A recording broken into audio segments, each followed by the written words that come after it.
नमस्कार, आप देख रहे हैं सच की पड़ताल। मैं हूं नगमा। प्रधानमंत्री मोदी अपना पोलैंड दौरा अब ख़त्म कर रहे हैं और रात को वो 10 घंटे की एक ट्रेन लेकर यूक्रेन की राजधानी कीव के लिए रवाना हो जाएंगे। दरअसल रूस यूक्रेन युद्ध ने पोलैंड में हवाई अड्डों को तबाह कर दिया है, जबकि ये फोर्स 1 ट्रेन आधुनिक हथियारों और संचार के साधनों से लैस है। तो प्रधानमंत्री इसी ट्रेन में सवार होकर जा रहे हैं, जहां दुनिया भर के नेता इन दिनों इसी ट्रेन से कीव पहुंच रहे हैं। बहरहाल पोलैंड में प्रधानमंत्री भारतीय लोगों से भी मिले, वहां की कंपनियों को मेक इन इंडिया से जुड़ने का प्रस्ताव दिया और साझा प्रेस कॉन्फ्रेंस में शांति और स्थिरता की बात की। लेकिन जो वाक्य इस दौरे पर सबसे ज्यादा चर्चा में रहा वो पोलैंड के लिए नहीं, यूक्रेन और रूस के लिए था। प्रधानमंत्री मोदी ने कहा, ये युद्ध का युग नहीं है। यूक्रेन और पश्चिम एशिया में चल रहे संघर्ष हम सभी के लिए गहरी चिंता का विषय है। भारत का यह दृढ़ विश्वास है कि किसी भी समस्या का समाधान रणभूमि में नहीं हो सकता। किसी भी संकट में मासूम लोगों की जान की हानि पूरी मानवता के लिए सबसे बड़ी चुनौती बन गई है। हम शांति और स्थिरता की जल्द से जल्द बहाली के लिए डायलॉग और डिप्लोमेसी का समर्थन करते हैं। इसके लिए भारत अपने मित्र देशों के साथ मिलकर हर संभव सहयोग देने के लिए तैयार है। हमारे सहयोगी उमाशंकर सिंह पोलैंड में मौजूद हैं और प्रधानमंत्री के इस दौरे पर नजर रखे हुए हैं। उन्होंने वहां पर भारतीय समुदाय के लोगों से भी बातचीत की है और पीएम के इस दौरे के बारे में जानकारी दी। पोलैंड के पीएम डोनाल्ड टस्क के साथ मुलाकात के बाद प्रधानमंत्री नरेंद्र मोदी ने अपने संबोधन में एक बार फिर कहा है कि समाधान जो है वो रणभूमि से नहीं मिल सकता। उन्होंने कहा कि किसी भी संकट में मासूमों की जान की हानि जो है वो पूरी मानवता के लिए एक बहुत बड़ी चुनौती बन गई है। उन्होंने मॉस्को दौरे में रूस के राष्ट्रपति पुतिन के साथ मुलाकात के दौरान भी बच्चों की जान का जिक्र किया था और उस बात का जो संदर्भ है वो कीव, जो कि यूक्रेन की राजधानी है, जहां से मैं अभी रिपोर्ट कर रहा हूं, वहां जो बच्चों के अस्पताल पर एक जो हमला हुआ था उसका परिप्रेक्ष्य था। और यूक्रेन के दौरे पर आने से पहले उन्होंने फिर बच्चों की जान का जिक्र किया है। तो पश्चिमी एशिया के साथ साथ यूक्रेन का जिक्र करते हुए उन्होंने इन सभी क्षेत्रों में शांति स्थापना पर जोर दिया है। यानी कि यूक्रेन पहुंचने से पहले ही वे बार बार इस बात को साफ कर रहे हैं कि उनके एजेंडे में, उनके फोकस में क्या है।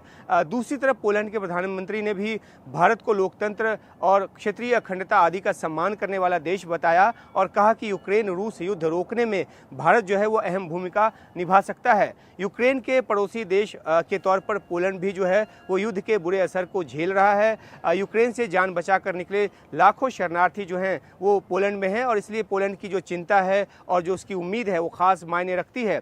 अगर द्विपक्षीय रिश्तों की बात करें तो भारत और पोलैंड अपने संबंधों को रणनीतिक साझेदारी के स्तर पर ले जाने को सहमत हो गए हैं और ये इस दौरे की एक बहुत बड़ी उपलब्धि है। रणनीतिक साझेदारी का मतलब ये है कि दोनों देश की जो कंपनियां हैं वो अपनी व्यावसायिक साझेदारी में आपसी संसाधनों का साझा जो उपयोग है, जो इस्तेमाल है वो कर सकती हैं और इसमें आपस में कोई कंपटीशन नहीं होता, बल्कि इससे जो जुड़े जो नफ़ा और नुकसान है वो दोनों देश और उनकी जो कंपनियां हैं वो आपस में साझा करती हैं। उदाहरण के तौर पर अगर दोनों देशों की जो दो कंपनियां उत्पादों को विकसित करने से लेकर उसकी आपूर्ति और वितरण को लेकर जो एक साझा रणनीति है वो बना सकती है। भारत का अब तक करीब 30 देशों के साथ जो संबंध है वो रणनीतिक साझेदारी के स्तर का है और पोलैंड जो है इसमें शुमार हो गया है। पीएम मोदी ने क्लाइमेट चेंज और ग्रीन फ्यूचर के लिए भी दोनों देशों के संबंधों की महत्ता का जिक्र किया और फूड प्रोसेसिंग में पोलैंड की लीडरशिप का भी जिक्र किया। फूड पार्क की बात भी उन्होंने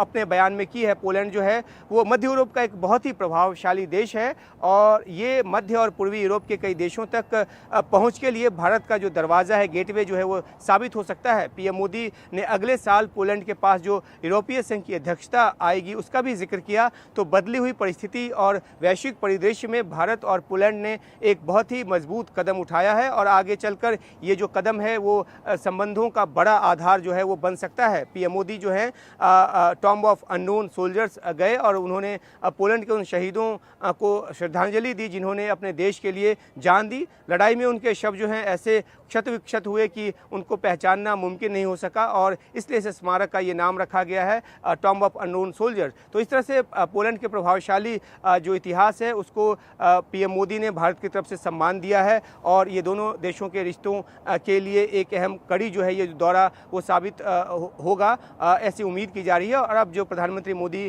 के यूक्रेन दौरे पर सबकी निगाह टिकी हुई है। तो प्रधानमंत्री मोदी अब यूक्रेन की राजधानी कीव जा रहे हैं और एक ऐसे समय में जब रूस और यूक्रेन के बीच जंग चल रही है और इस जंग ने विश्व की जियोपॉलिटिक्स को बदल डाला है। इस मुद्दे पर दुनिया भी दो खेमों में साफ बटी हुई है। कीव का ये दौरा एक ऐसे वक्त पर भी हो रहा है जब 23 अगस्त को यूक्रेन का नेशनल फ्लैग डे है और ये किसी भारतीय प्रधानमंत्री के लिए पहला मौका होगा यूक्रेन दौरे का। प्रधानमंत्री ज़ेलेंस्की के न्योते पर प्रधानमंत्री मोदी यूक्रेन जा रहे हैं और इसके पहले उन्होंने रूस का दौरा किया था जुलाई के महीने में, जब ज़ेलेंस्की ने इस पर बहुत सख्त प्रतिक्रिया जताई थी। बल्कि पश्चिमी देशों से और अमेरिका से भी इस पर प्रतिक्रिया आई थी और अमेरिका ने भी इस पर एतराज़ किया था और काफ़ी इसकी आलोचना भी हुई थी। लेकिन प्रधानमंत्री मोदी बारीक कूटनीतिक संतुलन साध रहे हैं। रूस यूक्रेन दोनों जगह पर उनका संदेश साफ है कि ये युद्ध का समय नहीं है, युद्ध रुके। लेकिन इस आदर्शवादी वाक्य के आगे जो अभी यथार्थ है वो कहीं ज़्यादा मुश्किल है, जटिल है। यूक्रेन रूस के एक बड़े हिस्से में दाखिल हो चुका है और रूस सबसे पहले उसे निकालने की कोशिश करेगा। एक कयास ये भी है कि रूस यूक्रेन को दाखिल होने का मौका देकर बाहर से ना घेर ले। फिर ये मामला रूस यूक्रेन का ही नहीं है, इसमें अमेरिका और नेटो भी शामिल हैं। तो सच की पड़ताल में कई सवाल हैं जिस पर हम नज़र डालेंगे, चर्चा करेंगे कि आखिर रूस और यूक्रेन ये युद्ध कब तक लड़ते रहेंगे। क्या युद्ध के इस दौर में रूस बहुत भारी भरकम हमले की तैयारी करेगा? क्या मध्य यूरोप का ये टकराव पश्चिमी यूरोप और अमेरिका तक भी जाएगा, क्योंकि इसमें दूसरे देश भी शामिल हैं और दुनिया भी दो हिस्सों में बटी हुई नजर आती है? या भारत के सुझाव को समझते हुए दोनों ही साझा मेज पर आने की कोशिश करेंगे? क्या बातचीत शुरू हो पाएगी? प्रधानमंत्री का यूक्रेन का इस हफ्ते का ये दौरा किसी भारतीय प्रधानमंत्री का यूक्रेन का ये पहला दौरा है उनके नेशनल फ्लैग डे पे और इस दौरे पर यह भी संदेश देने की कोशिश है कि जहां भारत और रूस का एक मजबूत रिश्ता है और वो बना रहेगा, भारत पश्चिमी देशों के साथ भी मिलकर काम कर रहा है और करेगा। और इन सब के बीच सबकी नज़र इस बात पर होगी कि भारत क्या कोई ऐसा ठोस प्रस्ताव दे सकता है जो रूस और यूक्रेन को बातचीत की मेज़ पर लाए। प्रधानमंत्री के एजेंडे में और क्या क्या है, इस पर हम बातचीत करेंगे। और मेरे साथ दो मेहमान इस पर जुड़े हैं। कैप्टन आलोक बंसल हैं जो निदेशक हैं इंडिया फाउंडेशन के, और वीबी सोनी है पूर्व राजदूत। बहुत धन्यवाद आप दोनों का हमारे साथ जुड़ने के लिए। प्रधानमंत्री का ये जो यूक्रेन दौरा है उसके ऊपर अब सबकी नज़र है और पोलैंड का दौरा जो है वो सक्सेसफुल रहा। अब प्रधानमंत्री आगे निकल रहे हैं और सबसे पहले हम बात यूक्रेन की कर लें तो आपको एम्बेसडर सोनी, ये जो दौरा है क्या ये एक ऐसे वक्त पर जो हो रहा है, ये लगता है कि एक बैलेंस की करने की भी, एक संतुलन बनाने की भी कोशिश है भारत की तरफ से, और ये संदेश देने की कोशिश है कि अगर रूस हमारा पुराना दोस्त है और हमारे साथ गहरे संबंध हैं उसके, तो हम पश्चिम के साथ भी काम करने को तैयार हैं, चूंकि प्रधानमंत्री रूस गए थे और अब वो यूक्रेन भी जा रहे हैं। सबसे पहले मैं ये कहूँगा ये बैलेंसिंग एक्ट ही नहीं है। मेरे विचार में भारत सरकार, खासकर मोदी जी चाहते हैं कि ये जो लड़ाई झगड़ा चल रहा है जिसमें कि इतनी जानें जा रही हैं, हॉस्पिटल बॉम्ब हो रहे हैं, सबसे पहले ह्यूमैनिटेरियन इशू है कि उसको रोका जाए किसी प्रकार से। अभी तक स्टम्बलिंग ब्लॉक इतने हैं कि वो कॉमन मीटिंग ग्राउंड ही नहीं मिल पा रहा है, अभी तक उनका डायरेक्ट कांटेक्ट ही नहीं हो पा रहा है। तो इसके लिए जरूरी है कि कोई फैसिलिटेटर आए, मीडिएटर नहीं। तो हम हिंदुस्तान मीडिएशन नहीं करना चाहते बिकॉज ये उनकी दोनों की है, लेकिन क्योंकि आमने सामने बैठ के इनका आदान प्रदान नहीं हो रहा है, तो इसलिए जरूरी है कि जो स्टम्बलिंग ब्लॉक है, जो कि दोनों की तरफ से कुछ नेगेटिविटी है उसको हटाएं, देखें कि क्या क्या कंडीशनैलिटी है, क्या वो कंडीशनैलिटी जस्टिफाइड है। अगर कंडीशनैलिटीज ही आएंगी तो फिर बात कैसे बढ़ेगी। तो मेरे विचार में प्रधानमंत्री का विजिट को ये तो बिल्कुल ठीक कह रही हैं कि उसमें कुछ कोई रोल अदा कर सके तो हम बहुत तैयार रहेंगे, लेकिन हम बैलेंसिंग ही नहीं करते। बैलेंसिंग में भी बैकग्राउंड में रहा होगा। प्रधानमंत्री मॉस्को गए थे, जी लेकिन मेरे विचार से it's more humanitarian this time. बिल्कुल। तो ये कैप्टन आलोक बंसल जो संदेश प्रधानमंत्री दे रहे हैं दोनों ही जगह पर कि युद्ध रुके और ये युद्ध का समय नहीं है, उन्होंने रूस में जाकर भी ये बात कही थी साफ तौर पे और अब वो फिर इस बात को दोहरा रहे हैं, तो ये बहुत अच्छा संदेश है। लेकिन भारत अगर हम देखें दरअसल क्या कोशिश कर सकता है, ऐसी क्या स्टेप्स हो सकते हैं कि ये दोनों एक साझा बातचीत या एक मेज पर आ सकें, क्या इसमें कुछ हासिल भी कर सकता है भारत? देखिए, मेरा ये व्यक्तिगत रूप से मानना है कि ये दौरा जो है बहुत ही महत्वपूर्ण है और ये भारतीय विदेश नीति में एक परिवर्तन की श्रृंखला है। भारतीय विदेश नीति का एक दौर था 50 के दौर में, जब हमने वैश्विक मामलों में काफी हस्तक्षेप किया, काफी जगह कार्य किया, चाहे वियतनाम हो, कोरिया हो, हर जगह हमारी एक भूमिका होती थी। उसके बाद एक दौर आ गया जब हम आइसोलेशन की विदेश नीति फॉलो करने लगे। हम अपने क्षेत्र से आगे कहीं किसी चीज में कोई नहीं, एक आइसोलेशन, स्प्लेंडेड आइसोलेशन हमने मेंटेन किया, एम्बिगुइटी की, किसी की साइड नहीं लेना, किसी का पक्ष नहीं लेना जब तक हमारा हित डायरेक्टली नहीं। अब जब भारत विश्व रंगमंच पर एक स्थिति अपनी बना चुका है तो आवश्यक है कि प्रधानमंत्री मोदी जैसे नेता जो कि आज विश्व के मानचित्र पर, विश्व के रंगमंच पर अपना एक स्थान बना चुके हैं, वो वैश्विक मुद्दों की ओर अपना ध्यान दें। और इसकी तरफ ये मेरे ख्याल से एक बहुत बड़ी पहल है। वो रूस गए, अब यूक्रेन जाएंगे और उन्होंने जिस तरीके के वक्तव्य दिए हैं, शांति स्थापना के लिए पूरी कोशिश करनी चाहिए, क्योंकि रूस और यूक्रेन की शांति के बीच शांति होना एक तो वैश्विक मानवीय मूल्यों के आधार पर भी एक आवश्यक कदम है, पर साथ ही साथ भारत के हित पे भी बहुत बड़ा कदम है। हमें समझना चाहिए कि रूस यूक्रेन युद्ध का हम पे क्या नुकसान हुआ है। रूस यूक्रेन युद्ध के कारण आज रूस चीन के ऊपर ज्यादा से ज्यादा निर्भर होता चला गया है और यूरोप के राष्ट्र अमेरिका के ऊपर और ज्यादा निर्भर हो गए, उनके और ज्यादा क्लोज हो गए। तो जो पोलराइजेशन था विश्व का वो ज्यादा हो गया है इस रूस यूक्रेन युद्ध के कारण।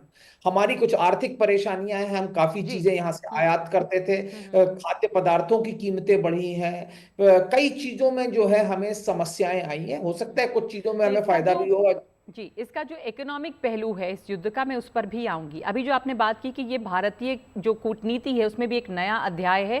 प्रधानमंत्री मोदी के नेतृत्व में जिस तरह से भारत ने अपनी कूटनीति आगे बढ़ाई है दूसरे देशों के साथ, अब भारत का एक यूनिक पोजीशन भी है। एम्बेसडर सोनी, आपको लगता है कि इस वक्त भारत एक ऐसे सिचुएशन में है जहां वो रूस से भी बात कर सक रहा है, वो यूक्रेन से भी बात कर सकता है और एक करीबी जो है रूस से है ही, पर आप वेस्ट के साथ भी काम कर रहे हैं मिलजुल कर, तो रूस पर भी भारत ने अपना एक इंडिपेंडेंट स्टैंड हमेशा रखा है। ये नहीं कि सबने कंडेम किया रूस को अगर, तो भारत ने भी अलग थलग कर दिया। भारत ने अपना एक इंडिपेंडेंट स्टैंड लिया है और वही एक यूनिक पोजीशन देता है इस समय भारत को।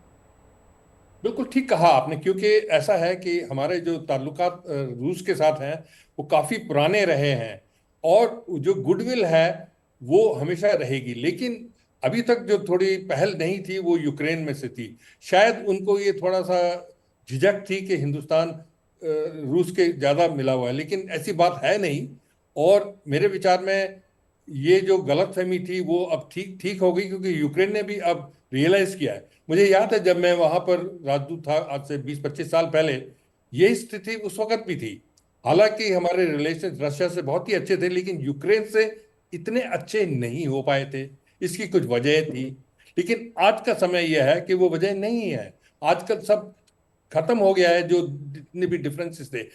लेकिन यूक्रेन ने अब पहल दिखाई है, वो समझते हैं कि हिंदुस्तान का एक रोल बहुत ही अहम है और खासकर प्रधानमंत्री मोदी इस वक्त जिस प्रकार से उनकी राजनीति है, G20 पार्टनरशिप समिट के बाद लास्ट टाइम, वो इस समय दोनों तरफ को समझते हैं और एक रास्ता दिखा सकते हैं कि आप जैसे आज भी उन्होंने वक्तव्य दिया जी। कि ये लड़ाई का वक्त नहीं है। तो इसलिए अब यूक्रेन को समझना चाहिए कि हिंदुस्तान आपको मदद कर सकता है, आपके जो डिफरेंसेस हैं उनको नैरो डाउन कर सकता है। हम रूस के ऊपर भी थोड़ा दबाव डाल सकते हैं और थोड़ा डाला भी है।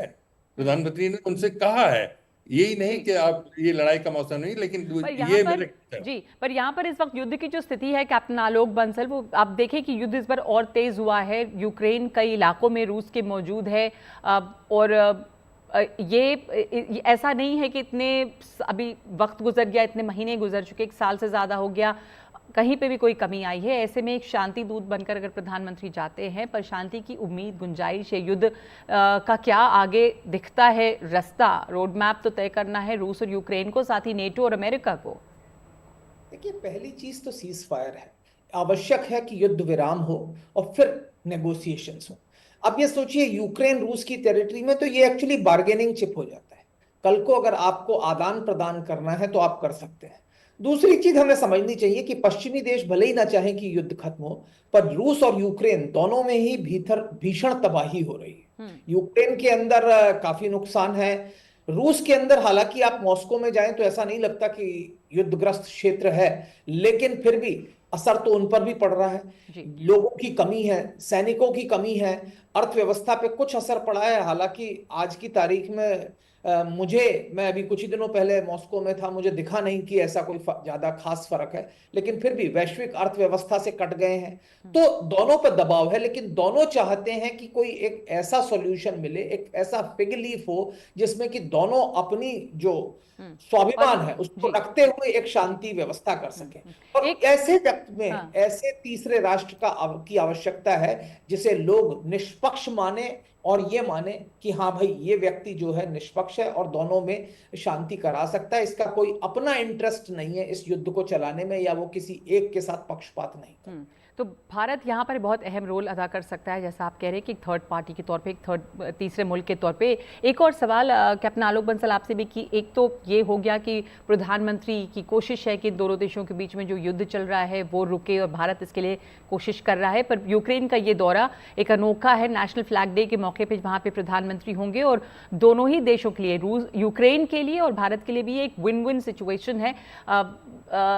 अगर हम बात करें उनके डिफेंस टाइज की भी, भारत को वॉरशिप्स की ज़रूरत है, यूक्रेन के साथ कोऑपरेशन जो अगर होता है तो वो वहाँ की कंपनियों के लिए भी एक अच्छा मौका दे सकता है। तो भारत और यूक्रेन के आपसी रिश्ते के लिए कैसा है ये दौरा?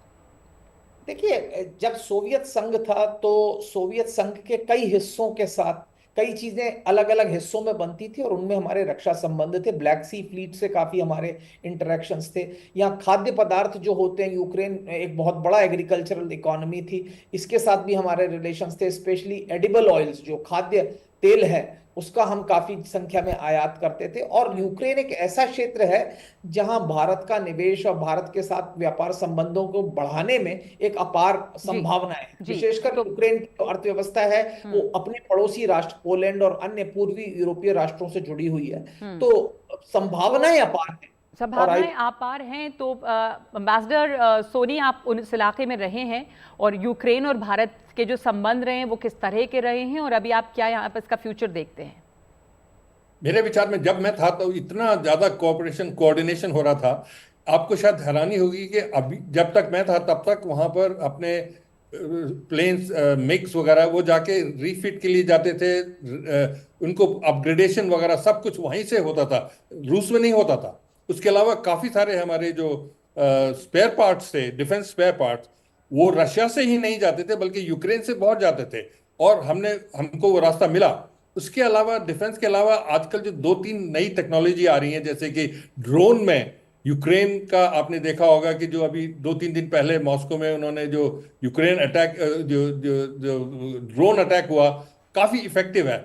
हमको भी चाहिए कि हमारे पास वो उस प्रकार की टेक्नोलॉजी हो और वो अभी तक अपग्रेड कर सकते, बिकॉज यूक्रेन के पास इतनी सहूलियत है और उन्होंने जो खासकर हमारी मदद की थी वो हम कभी भूल नहीं सकते।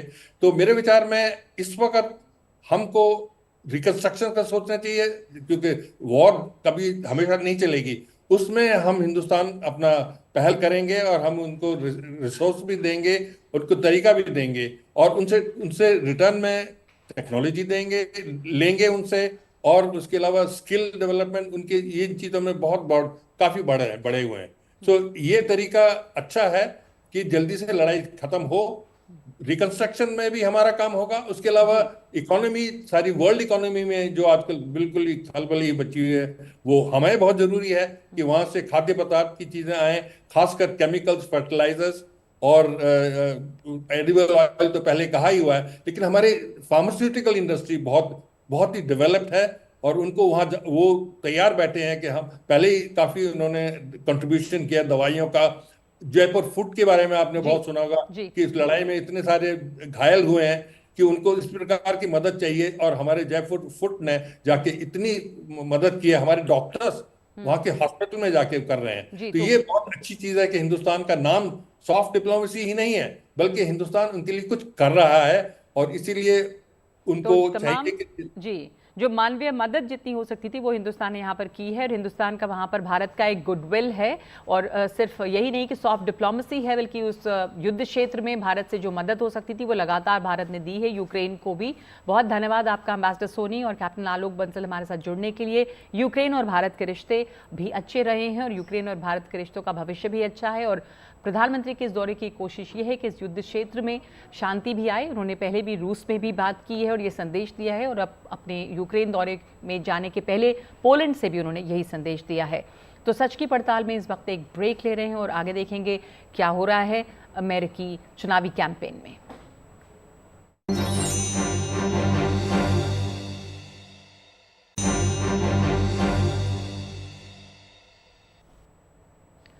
कमला हैरिस डेमोक्रेटिक पार्टी की आधिकारिक उम्मीदवार बन चुकी हैं अमेरिकी राष्ट्रपति पद के लिए, और कमला हैरिस की लोकप्रियता लगातार बढ़ रही है। बाइडेन उनकी तारीफ कर रहे हैं, मिशेल ओबामा उन्हें माय गर्ल बता रही हैं, बिल क्लिंटन, हिलरी क्लिंटन सब उनके साथ आ चुके हैं, और ट्रंप पर जबरदस्त निशाना साधा जा रहा है। अमेरिका में अब डेमोक्रेटिक पार्टी की कमान आधिकारिक तौर पर उपराष्ट्रपति कमला हैरिस के हाथों में है। बाइडेन जब शिकागो में आयोजित डेमोक्रेटिक नेशनल कन्वेंशन में पहुंचे तो उन्होंने कमला को लोकतंत्र की रक्षा के लिए सबसे उपयुक्त व्यक्ति करार देते हुए कहा कि वो एक ऐतिहासिक राष्ट्रपति साबित होंगी। 50,000 लोगों की भीड़ से उन्होंने कहा कि आजादी, लोकतंत्र और अमेरिका के लिए कमला और टीम को जिताएं। शिकागो में डेमोक्रेटिक पार्टी का नेशनल कन्वेंशन चल रहा है। इसमें डेमोक्रेटिक पार्टी के तमाम बड़े नेता शामिल हो रहे हैं और जमकर ट्रंप पर हमले बोल रहे हैं। पूर्व राष्ट्रपति बिल क्लिंटन हो या फिर हिलरी क्लिंटन, बराक ओबामा हो या मिशेल ओबामा।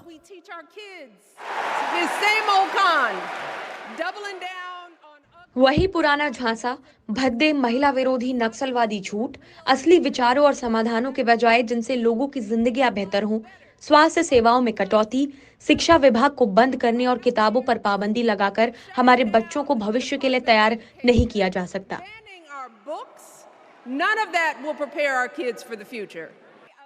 अमेरिका की पूर्व विदेश मंत्री हिलरी क्लिंटन भी रिपब्लिकन उम्मीदवार डोनाल्ड ट्रंप को बख्शने के मूड में नहीं दिखी। उन्होंने ट्रंप पर कुछ ऐसे कमेंट किया, हमने उनको भागने पर मजबूर किया है। हिलरी क्लिंटन ने कहा कि कमला के पास अमेरिका को आगे ले जाने के लिए चरित्र, अनुभव और दूरदृष्टि है। क्लिंटन ने देश भर के हजारों डेमोक्रेटिक पार्टी के नेताओं और सदस्यों को संबोधित करते हुए बताया कि हम दोनों यानी वो और कमला हैरिस ने साथ में वकालत शुरू की थी। मैं उनकी ईमानदारी को जानती हूँ। डेमोक्रेटिक नेशनल कन्वेंशन के तीसरे दिन पूर्व राष्ट्रपति बिल क्लिंटन ने भी उसे संबोधित किया। ट्रंप पर निशाना साधते हुए क्लिंटन ने कहा कि डोनाल्ड ट्रंप सिर्फ मैं करते हैं। अगली बार जब आप उन्हें सुने तो इस बात पर ध्यान दें कि वो कितनी बार अपना जिक्र करते हैं और कितनी बार अमेरिका का। जब बाइडेन राष्ट्रपति पद की रेस में थे तो ट्रंप अक्सर उन पर उनकी बढ़ती उम्र को लेकर हमलावर रहते थे। कमला हैरिस के रेस में आने से बाजी पलट गई है। बिल क्लिंटन ने ट्रंप पर तंज करते हुए कहा कि ट्रंप से तो मैं भी उम्र में कम हूं। 2 दिन पहले मैं 78 साल का हो गया। अपने परिवार में 4 पीढ़ियों में सबसे बुजुर्ग व्यक्ति, और एक व्यक्तिगत गौरव जो मैं बताना चाहता हूं वो ये है कि मैं अभी भी डोनाल्ड ट्रंप से छोटा हूं। अमेरिकी सदन के अल्पसंख्यक नेता हकीम जेफरीज ने आरोप लगाया कि ट्रंप रिपब्लिकन टैक्स घोटाले के मास्टरमाइंड रहे हैं। उन्होंने कहा, ट्रंप अराजकता के एजेंट हैं जो अमेरिकी लोगों पर नहीं बल्कि खुद पर ध्यान केंद्रित रखते हैं। ट्रंप ने चुनाव के बारे में झूठ बोलकर और कैपिटल पर हमला करने के लिए हिंसक भीड़ को उकसाकर हमारे लोकतंत्र को नष्ट करने की कोशिश की। ट्रंप ने कोविड-19 महामारी के दौरान हमारे देश को नुकसान पहुंचाया। डेमोक्रेटिक नेशनल कन्वेंशन ने पूर्व राष्ट्रपति और मौजूदा उम्मीदवार ट्रंप को कॉन आर्टिस्ट भी बताया है, यानी वो जो अमेरिकी लोगों की आंखों में धूल झोंक रहा है। ट्रंप पर आरोप है कि ट्रंप की तस्वीर वाले डिजिटल ट्रेडिंग कार्ड खरीदने वाले डोनर्स को वो अपने रिजॉर्ट मारा-लागो पर दावतें दे रहे हैं। ट्रंप अपनी ही तस्वीर वाले मर्केंडाइज बेच रहे हैं। हॉलीवुड से लेकर दूसरी जानी मानी शख्सियतें और कई सेलिब्रिटीज अब कमला हैरिस का साथ दे रही हैं। डेमोक्रेट खेमे में जोश है और ट्रंप बैकफुट पर नजर आते हैं। लेकिन ये माहौल क्या वोटों में तब्दील होगा? क्या कमला हैरिस जीतकर अमेरिका की पहली महिला राष्ट्रपति बन पाएंगी? ये अभी भी बड़ा सवाल है।